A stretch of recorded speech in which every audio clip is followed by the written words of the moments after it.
Alright, Hawkeye. So here's the script for page 1, panel 1 from Matt Fraction. Page 1, 3 weeks ago. Classic Hawkeye. Clint in hero costume falling away from us, firing an arrow. Manhattan lies below him, and some threat tries yet again to blow the place sky high. Aliens, the wrecking crew, frost giants, an army of Ultrons, Avenger Sentinels, I don't know, man.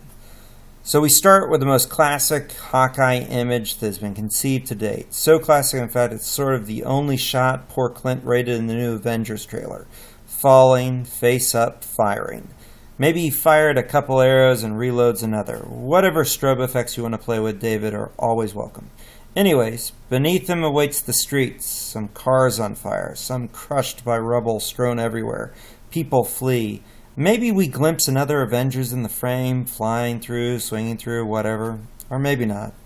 Maybe it's just him. Maybe seeing Spider-Man or Iron Man and Hawkeye spoils the conceit of Hawkeye. The scale of carnage below him registers. So that's page 1, panel 1. And you know, with Hawkeye, you get a really interesting thing with him. He is a man known for his bow and arrow, and the bow and arrow has always been kind of a metaphor for skill. It's often used to define characters of skill.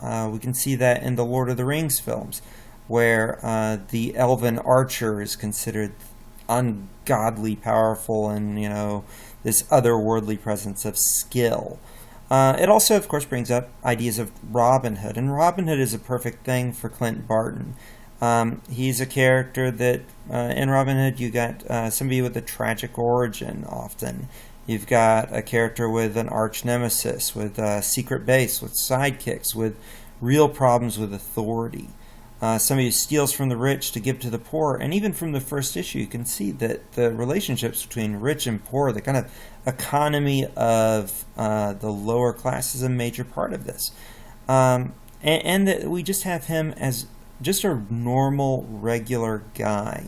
He is a normal guy in a world filled with the abnormal. And so Hawkeye always has something to prove. He is a former criminal. He is a superhero without powers.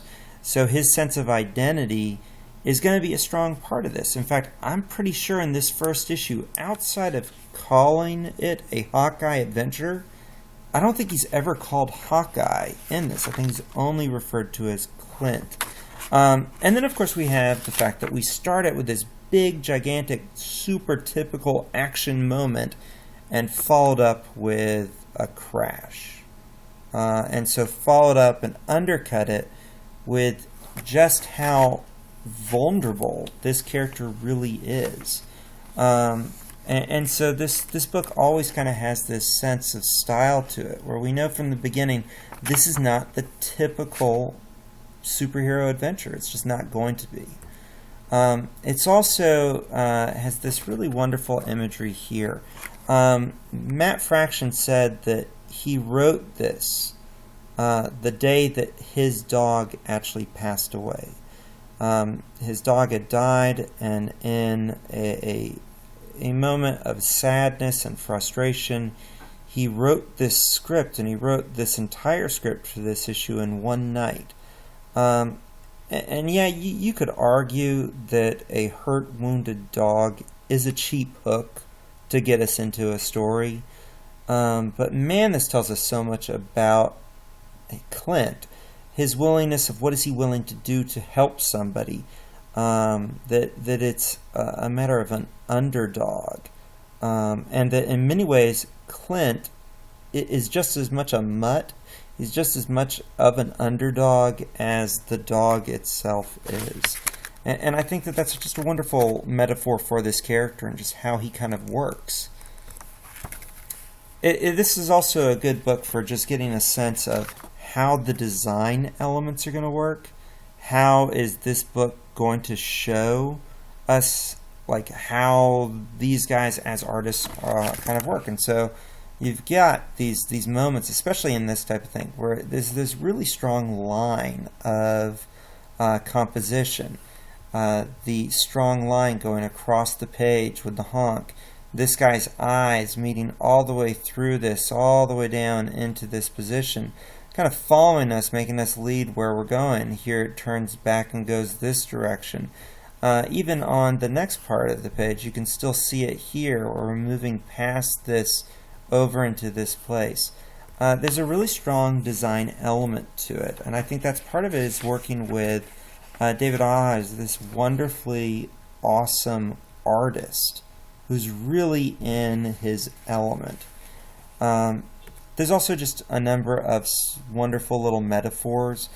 Even down here where we have this on Sherwood Lane, I think that's what, 187 Sherwood, a reference to, of course, Robin Hood. Even Ivan, the tracksuit mafia guy. Ivan is the Russian name for John. So here we have Little John appearing in this story as well.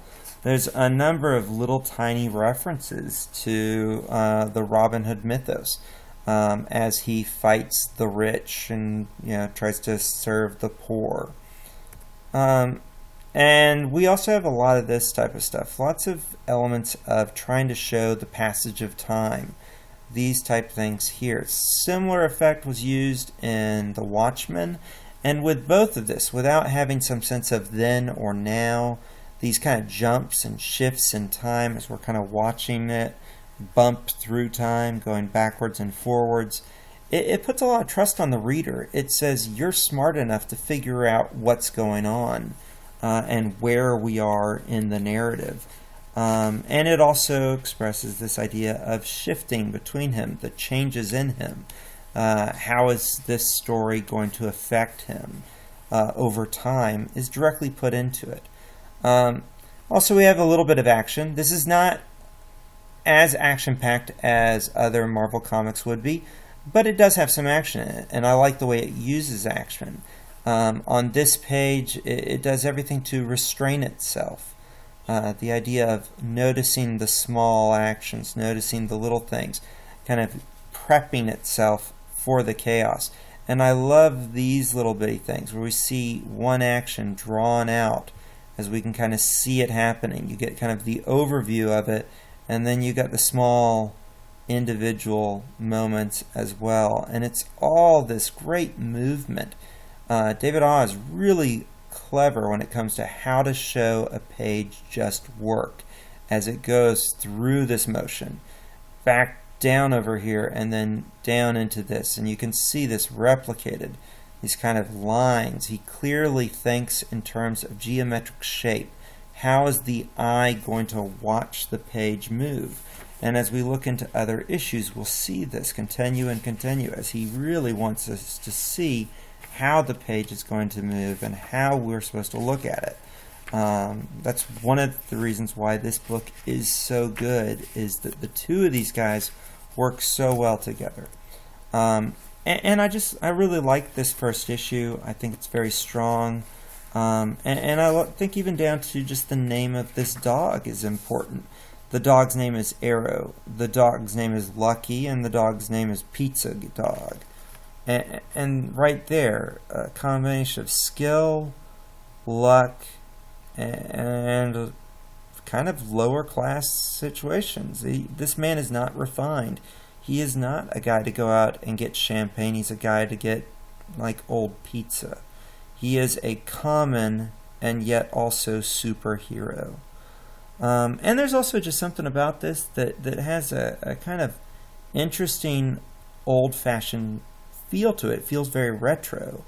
Part of it is the sense of the sort of single issue story going back to the 60s and 70s of comics, where other comics, especially around 2012 when this was put out, if you looked over at the Avengers comics with Jonathan Hickman's Avengers run, which is basically a gigantic complex web of a story that's really probably 200 issues in length, where you kind of have to read every single issue to understand this one.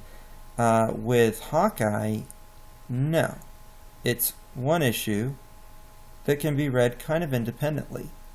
And in many ways, that's kind of the case with almost all these other issues. There's one or two that are like a two-parter. There is a little bit of a sense of progression in the story, but oftentimes it feels like it's one condensed story that you can just pick up and read.